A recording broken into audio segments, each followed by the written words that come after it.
Hey guys, welcome back to my channel. So this is part 18 of the evil mother-in-law.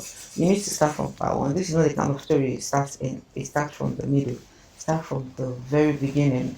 But just so you know, you're going to get angry. Yeah, it's going to infuriate you. So get ready for that. Let's get it. Episode 17 of the Mother Gothel series.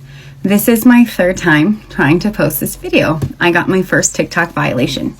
I think it's the screenshots, so unfortunately I am not going to post them. I will try in the comments, but sometimes TikTok removes them. Let's continue on. So January rolls around, and this is the moment that we finally had enough. There's one piece of the story I didn't mention earlier because up until now it wasn't really relevant. For a period of time, I was helping take care of Penny pretty much every day. So we set it up through a state program so I could be paid for some of the things I was already doing. So for a few hours a week, I would be paid to help her.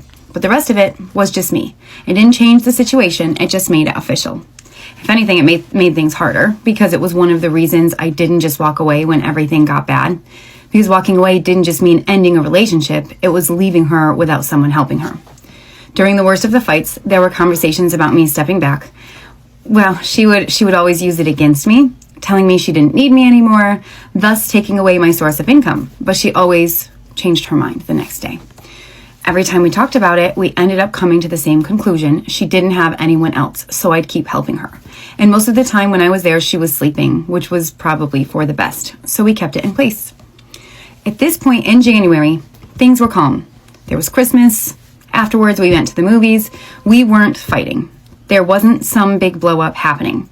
There was no conversation about finding someone else. This had all been set up before the drama started.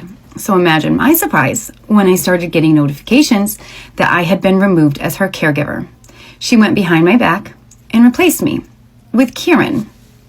Now understand something. Kieran wasn't helping her. Kieran wasn't taking her to appointments. Kieran wasn't the one driving her around. Kieran didn't take her in even though he has his own house. But suddenly he had the job and the income. Again, this isn't about Kieran. I do hope he's helping her now, but he was never interested in it as long as I've been around. Penny didn't even have the decency to tell me. I found out from the system notifications. After everything. I'm surprised this man is still doing after everything. From episode 1. We already know the kind of woman the grandmother is. So it's as if she's still expecting so much from. Okay, I understand. It's her nature. She still has so much trust to give to the woman. So the one is after everything. This woman does not regard you in any sense of the word. She doesn't regard you. So you are the one that is still not woken up. And she's not hiding who she is to you. So you are the one having a hard time accepting her for who she is. And this is the problem that we have oftentimes in the world. People are showing us who they are, but we are the ones not saying it. And we keep saying, oh, why are you doing this to me? Everything we had done for her, she replaced me without even saying a word. So I sent her a very long message. I didn't send it out of anger. I sent it because I was done pretending this was okay. I reminded her of a bunch of specific instances. I reminded her how Colton and I have been the only ones there for her, whether it was appointments, emergencies, driving her around. I would take her various times to see puppies and dogs at the SPCA and other places to cheer her up. I cleaned her house and doing all of these things before I ever got paid for it. The times that we showed up when no one else did. And not just that, but she was FaceTiming me every day to talk, to complain. I am the only one who showed up for her emotionally. I reminded her of the years we have spent helping her, the money we spent without saying a word, the way we included her in our lives, not because we had to, but because we cared about her. I also said that Kieran wasn't the one who ever showed up for her. He only called when he needed her to watch his dog. I told her it's astounding that she took away a job from one of her children and gave it to the other, who doesn't have kids, and in fact, this is his fourth source of income. I don't know how he can help her with a full-time job. And again, this is no hate towards Kieran. You do what you gotta do. It's about her. I told her we've been door dashing to try to supplement what she took away. I ended the message with, after everything Colton and I have done, it's a slap in the face. I told her she never deserved us after all the damage she's caused and that we should have cut her off a long time ago. I told her not to ask Colton and I for anything. She fucked us over without a second thought. And then she responded And if you've been watching the series, you already know how that went. Exactly the same pattern. She blamed me. She said I built a wall between her and her son, said I turned my kids against her, said I had mood swings, said I made her uncomfortable. She told me her son has to DoorDash because I spent all of his money. She rewrote the entire story as per her pattern. So my response was pretty simple. I told her the reason she feels uncomfortable around me is because I don't let her twist the story and play victim. I told her I don't have moods. I was angry because of how I was being treated.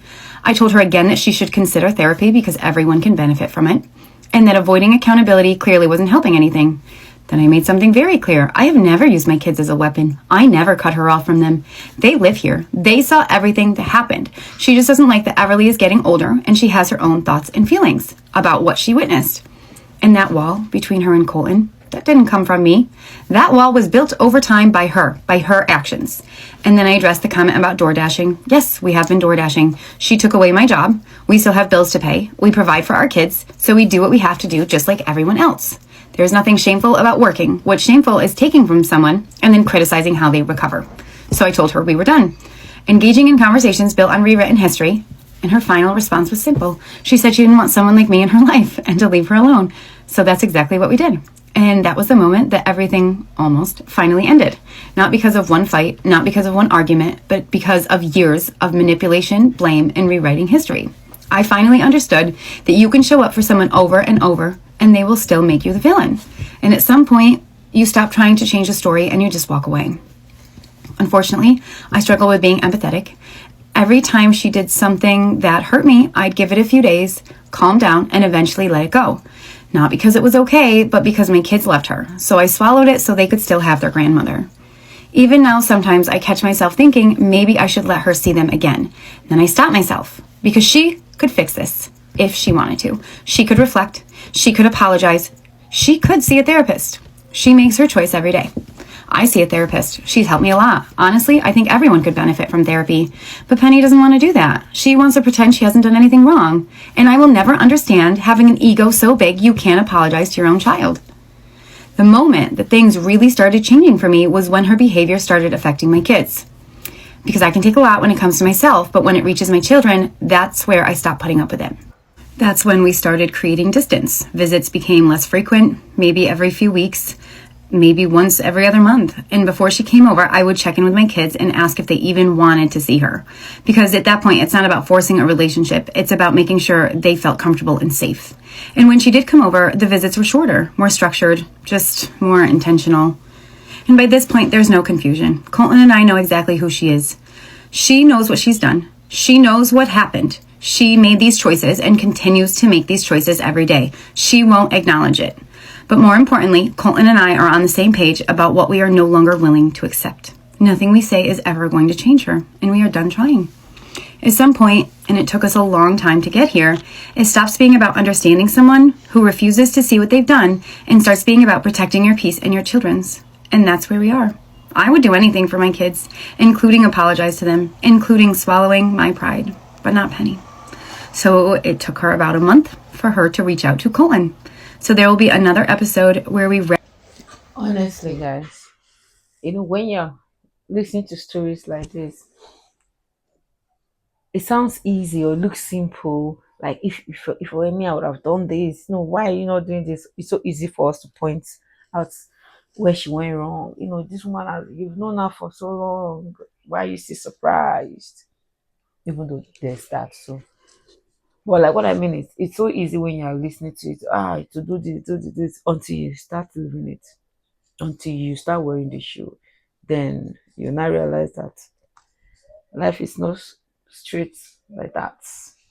Somebody said, finally, no contact is sometimes good for mental health, self-preservation. True. And in this case, it is necessary actually, like long time ago. I wish they even implemented it before the children started coming. Long time ago. But I'm happy that the son has also woken up. He's been able to break the way from her shackles. Because it's usually hard for mama's voice to break away. Usually hard. And the thing is, the women never see themselves as being at fault. They will see you, the one, as the one causing the problem. That they can take you away from the equation. Their life will be back to normal. That's the way they usually think. That's why they'll do everything to make you uncomfortable till you leave. Somebody said, "No me that spent the full afternoon cleaning, putting, washing away, listen to your stories." This person said, "My mother-in-law was amazing. I was married young, and she taught me things I don't know how to do. She sided with me whenever my husband was her. She sided with me whenever my husband, who was her only son and the youngest child, argued. I can't relate to this, but I do pity her. I took care of my mother-in-law from 2004 until her passing in 2016. Wow, that's a long time. After his stroke, and we loved each other immensely. I quit my job to stay home and care for her. Your mother-in-law is missing out. Like she's really missing out. She's really missing out. And to come to think the fact that she doesn't even have a daughter. I see wise women that don't have daughter, no mother of boys, wise ones. When the children are adult and start, getting married, you see the way they embrace their daughter-in-laws with so much love to give. Those women are wise. Wise. Guys, I've seen the last episode. Take care of yourself. Like and subscribe. Bye.